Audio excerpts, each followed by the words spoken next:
Well, a recent poll shows most Americans are okay with the amount of taxes they pay. It's what others don't pay or pay that troubles them. Some interesting facts to hash out as we look back on the just completed tax season. This segment, we are joined by Jason Reddish. He is the co-founder of Total Merchant Resources in Parsippany, New Jersey. in Piscataway, New Jersey.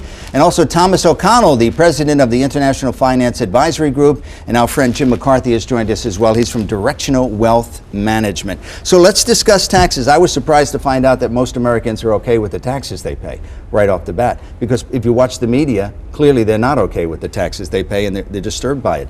But we have a lot of candidates in the presidential race, piggybacking on what we just talked about, wanting to change the tax code. Is this even viable to do? We'll start with you, Jason.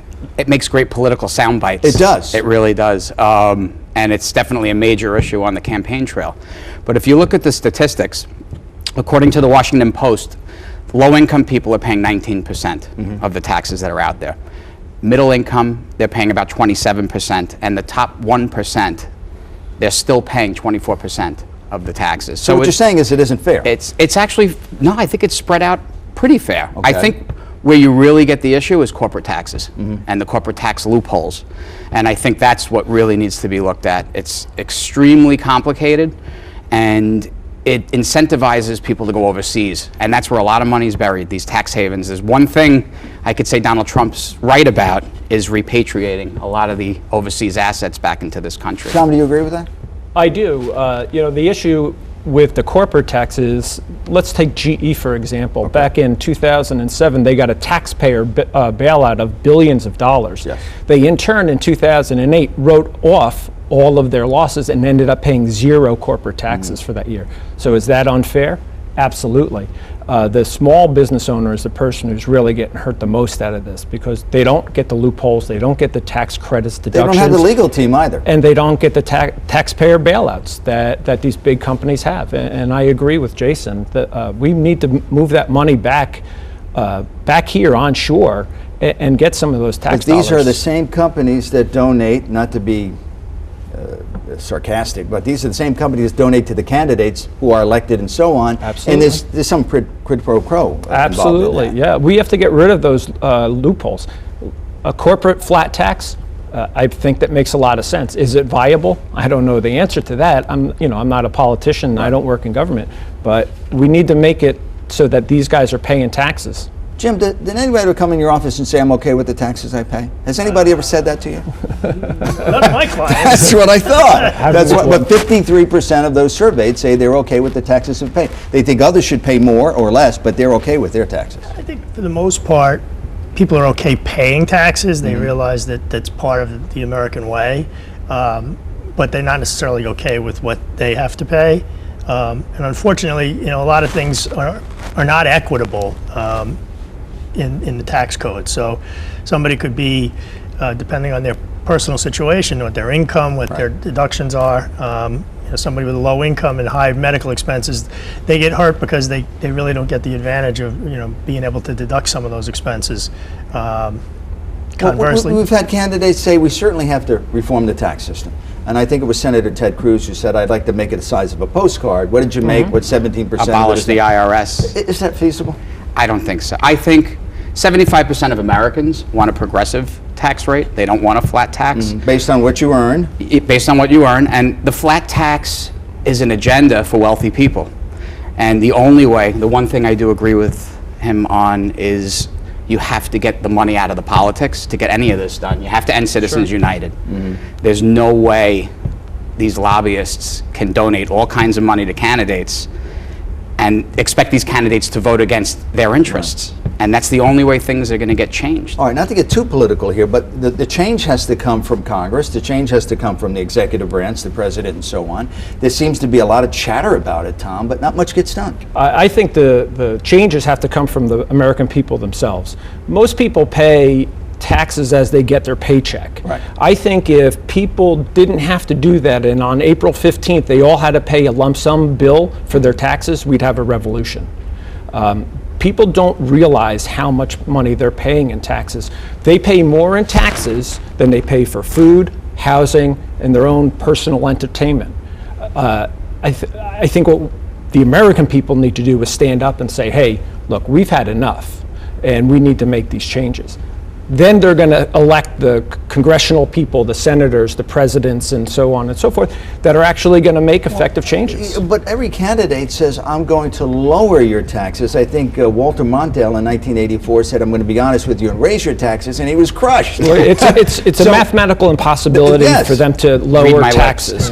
We have $19 trillion debt. We have $220 trillion deficit of unpaid funding for things like Medicaid, Social Security, Medicare. It's an impossibility, mathematical impossibility to lower taxes. All right, Jim, you're on the front lines. You may not be, in the executive or corporation offices that some others are, but what would be your solution to this? And talk about $19 trillion we need yesterday. I'm a big fan of compromise, and that's what we don't have coming out of Washington. And Thomas is 100% right. It's mathematically impossible to lower taxes. So I'm very upfront with my clients. I said we need to plan for expecting taxes to go up.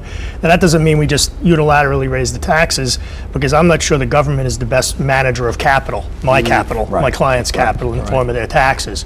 And Thomas is right. One of the things I sit with clients, and the first thing I do is my Karnak impersonation. I review their tax return, and I say, $78,452. And they're like, what number is that? I'm like, that's what you paid in taxes last year when you add it all in. I'm glad we're all old enough to remember Karnak. Some of us might not have been old enough. So I think what has to happen is everybody across the country, whatever side of the aisle, has to realize that everybody's going to have to contribute a little bit more, but it should be fairer. It should be modified. But we don't hear that at all. Well, I understand that, but that's not a favorable political soundbite. There's really one good idea that I think that Senator Sanders has, whether you like him or not. What Senator Sanders wants to do is put a small tax on all trades for $10,000 or more. And if I've been on Wall Street for years, and if you look at the volume of what's going on now with the nano traders and these computers making trades daily, how great would it be if there was a small tax on every trade? I mean, he wants to use the money for free community college, or and love it or hate the idea, a great way to raise revenue would be to tax trades. Well, what if we were to sell it, pardon me, as if, look, you're going to pay more taxes, but your roads are going to be better, your bridges are going to be safer, infrastructure, we won't have lead in the water and Flint. Doesn't happen. Look, it doesn't happen. Senator Sanders wants to give out free education to everybody. We have a $19 trillion debt. So when you're going to tax rich people to pay for this, our tax system works where we don't set that money aside. We pay what we owe today. So how is he going to pay for that? In actuality, he's going to take tax money from rich people today. He's going to pay down whatever we owe today, or pay something, and then they're going to take 20 and 30-year bonds to pay for college education for these teenagers today, who 20 or 30 years from now are the taxpayers who end up paying their own bill for college, plus the interest. So although they think they're getting a free college education, it's going to cost them way more than what it's going to cost them today. Very good point. Jim, you mentioned, and I think all of you said, it's an impossibility to ever retrieve this money. Is there a way in which the average citizen could somehow pay their allotted taxes, but also prepare for what may come? Well, I mean, there are things within the current tax code that we do with our clients all the time. Well, in terms of how you position your portfolio, what assets you own and what type of account. Certain assets throw off taxable income, so you generally don't own those in taxable accounts. You own those in non-qualified or retirement accounts. You can look at qualified dividends, which is they're taxed at a flat rate right now. So there are things you can do within the code. And then obviously from a planning point of view, if they make changes to the code, the tax code, then you adjust accordingly. So you can effectively manage to some degree what your tax liability is within some reason if you plan appropriately. You threw out $19 trillion with a T. Correct. Does the average American know it's that bad? I know they have the debt clock in Manhattan, and it's constantly rolling. It's $1 billion a minute or something like that. But once you get into billions and trillions, people can't grasp that. They can't. They just don't understand the magnitude of it. How is it that the government hasn't collapsed upon itself with $19 trillion? Because they keep raising the debt ceiling. Or printing money? And we have a printing press. Well, and some of it is the low interest rate environment, which the government has obviously some impact in keeping it that way. I mean, so the debt service on that is relatively low. And in fact, the level of the debt has not necessarily come down because it's such a huge number, but the rate of its incline has slowed significantly over the last 4 or 5 years. So Now, let me throw this out there because I read it online, and you read everything online, it's true. Absolutely. I know that. I'm a French model, but I'm sure. But someone posited the following: why don't we, or the president has the power to, or Congress does, to wipe out an entire debt and start over again? It seems kind of simple, doesn't it? You just wipe out $19 trillion and say, okay, we're back to zero, we're going to start all over again. Is that just a silly concept? But who's going to lend us money again then? Well, that was part of the article, which is, it's as true. simple as that. Our ratings already dropped. I mean, Yeah. But interestingly enough, the majority of that debt is actually held by the Federal Reserve. Correct. So it's not So the Chinese. explain in layman's terms, if that a good was point. ever possible to do, could somebody do that? I mean, you could, but again, you'd crush our tax. Yes, let's say half of that is we actually own ourselves. We own our own debt, Right. which is a concept that a lot of people have a hard time grasping. But the other half, $9.5 trillion, is owned by Japan and China and other sovereign wealth funds. And those countries aren't going to lend us a dime if we default on that. So we could wipe out half. Let's say we could wipe out our own half. Great. But if we were to wipe out the whole thing, then you're going to have a real Let me problem. take So you have to remember who we are, Right. right? Which is the American people. Right. The government doesn't produce anything. The government doesn't make any money. The government doesn't do anything except collect taxes. So if we collapse what the government, the U.S. government owns us, Right. he's taking money away from grandma and grandpa. He's taking Right. away money from retirement funds, from municipalities, from state. He's taking money from us. So what I read online was false? I thought everything online was true. I don't know what to tell you about that. We have about a minute and a half here. Do you see after this election maybe calmer heads, maybe some compromise? They sit down with whoever the president may be and say, look, this is something, in addition to immigration, which is a hot issue, this is something we need to address. I think it's inevitable because of our infrastructure. Our infrastructure is falling apart, our bridges. I really think a major catastrophe is going to happen with a bridge, probably in our tri-state area, where a bridge collapses Which and has a lot of happened in people. Minnesota. That's right. Yeah. And there didn't seem to be much of an outcry there. That's not New York or It's LA not New York or LA. San Francisco. So when you think of And- major bridge in a major metropolitan area, something will happen, God forbid. That's going to wake up the whole issue, and that's when, it's a shame, but government usually makes decisions when their backs are against the wall, when they crisis have management. to. Right, When you they have to put a fire out. Do the president, the new president, Congress sit down and do something? I mean, for Maybe in the lame duck session in those for couple of the months for the there. sake of the country and for the sake of the American people, I hope they do. Can they? What are the odds I they don't do know. The odds, I would probably put it low until there's a crisis. If there's no crisis, there's going to be no action.